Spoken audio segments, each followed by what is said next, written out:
हमारे इस चैनल मैथिली गंगा को लाल बटन दबाकर सब्सक्राइब करें व घंटी के निशान का बटन दबाएं ताकि सभी नए वीडियो आप तक तुरंत पहुंचे बिल्कुल मुफ्त।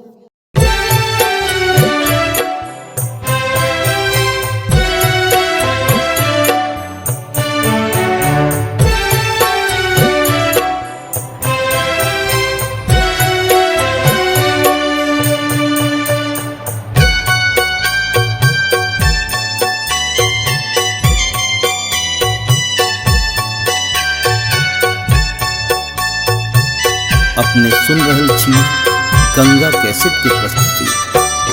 आरे नवो दीन मैया के केलौं हम पूजनावा, रामा केलौं हम पूजनावा। आई कोना करब विदाई,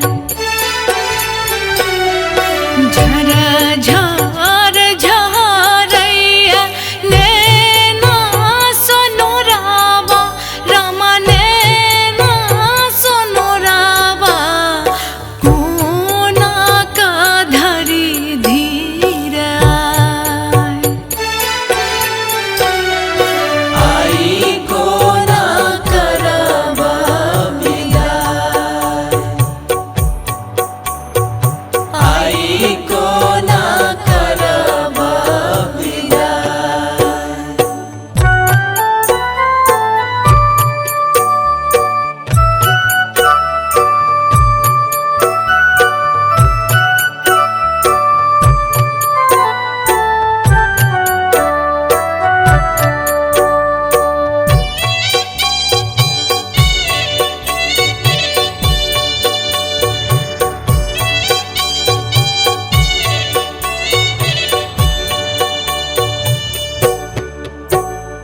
माटी के सानी सानी मुराती बनलियै, रामा मुराती बनलियै। करै छलियै पूजा पाठ, करै छलियै पूजा पाठ। आरे ओही मूर्ति के कोना पानी में भसाया बा, पानी में भसाया बा। अपने ही कन्हा उठाए आई कोना करब विदाई, आई कोना करब विदाई।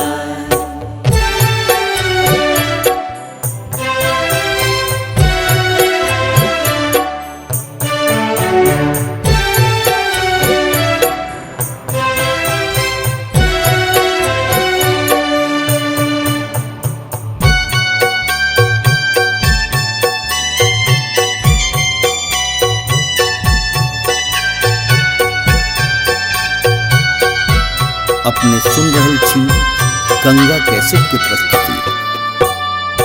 माई संगे खेलत धूपत नवो दिन बितालै, रामा नवो दिन बितालै। जिनगी सा दुख गेल पराई, जिनगी सा दुख गेल पराई। आरे ओही जाननी सा हम आई कोना बिछारू, रामा आई कोना बिछारू। कोना का डोलिया चढ़ाऊ आई कोना करब विदाई, आई कोना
हमारे इस चैनल मैथिली गंगा को लाल बटन दबाकर सब्सक्राइब करें व घंटी के निशान का बटन दबाएं ताकि सभी नए वीडियो आप तक तुरंत पहुंचे बिल्कुल मुफ्त।